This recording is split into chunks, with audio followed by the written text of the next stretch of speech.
den. Dobrý den, vítám vás v televizním taxíku. Můj taxík je připraven, co vy?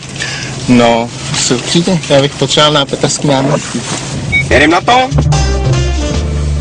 Jak se nazývá největší žijící pták? Má dlouhý krk. No. A zdrhá, hrozně zdrhá. Umí makat hrozně. Jako největší? Takový Usain Bolt mezi opeřenci, no. Tak asi Káně velké. Počkejte, se zase nerozuměli. Největší žijící pták, který hrozně rychle utíká. No, kam ještě přemýšlej? Přemýšlejte, teď jo, než tam dojedem, to máte času. Žijící? Žijící.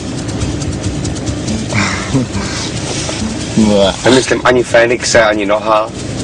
Jo, to nějaké napadlo. Napadlo, víte? Tak asi orel velký. Orel, jo. Ten běhá rychle, ale ten když to natáhne, to jsou fofry. Je to pštros. Tak já vám vzal jeden život rovnou. No. Bída. Nevadí. Ta bižule nebyla nikde nějak moje silná stránka. Bižule je zlovidlo. Jakou hru budete hrát s tágem? Kulečník nebo biliard? Aha, počkej. Přesně tak. Je to vaše první 500. Opravte následující překlep, jo? Sandro Botticelli je autorem obrazu Zrození Venouše z vln.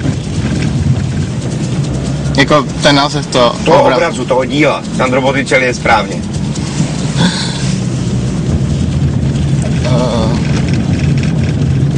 A jste říkal, že to je Zrození Venci, jo?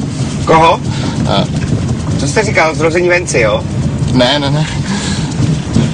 To já se přiznám, že teda taky úplně nevím, to asi bych možná i někomu zkusil zavolat. Zavolejte, vemte si telefon a zavolejte. Komu voláte? Jste říkal teda Zrození zle. Zrození Venouše. Tak já zkusím zavolat kolegyni z práce. Kolegyni z práce. Dobře. Si tam třeba bude. Jak se jmenuje kolegyni křestním jménem? Lenka. Lenka. Tak ta nám s tím Venoušem snad poradí.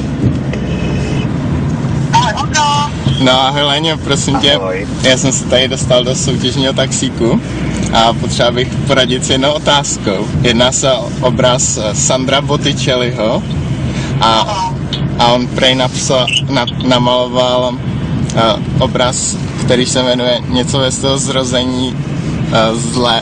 Vám, nebo jak to Venouše! Zrození Venouše. Ale upravte to. A on je ten obraz jinak, on se jmenuje ve skutečnosti jinak. A jak vám řekne, jak se jmenuje ve skutečnosti jinak, jo? Aha. Tak Primavera. Je to Primavera. Jo, myslím, že to je Primavera. Dobře. Doufám, že to je správně. Dobrá, tak já to zkusím a snad... Ahoj, víte, čau. To je čau. Tak Lenka si myslí, že to je Primavera. Tak je. Šmarja, to se ani možný, tohleto. Ale to nemám nervy, tohleto.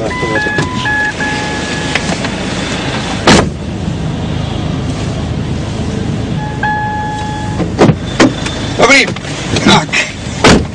Půjdem dál. Tak, co si myslíte teda? No, Lenka říká, že to je Primavera. Primavera, jo? Že ten překlep jako je takhle minimální úplně. Že Zrození Venouše jsme se překlepli na Primaveru. No to se, tak může se to stát třeba jako nad ránem, ale ten obraz se jmenuje Zrození Venuše. Jo? Venuše. Tak, jedem dál. Máte poslední život. Jedeme na Petrský náměstí. Pěkně to sviští. Budeme na sport.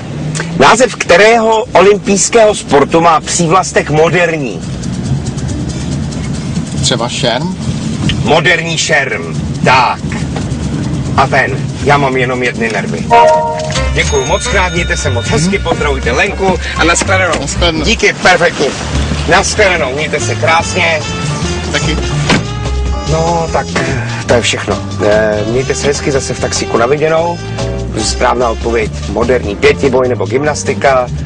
Do toho venouš, že jo, prostě já nevím. Já mám jenom jednu jervy, já jdu do Lohačovic. Mějte se hezky a na viděnou.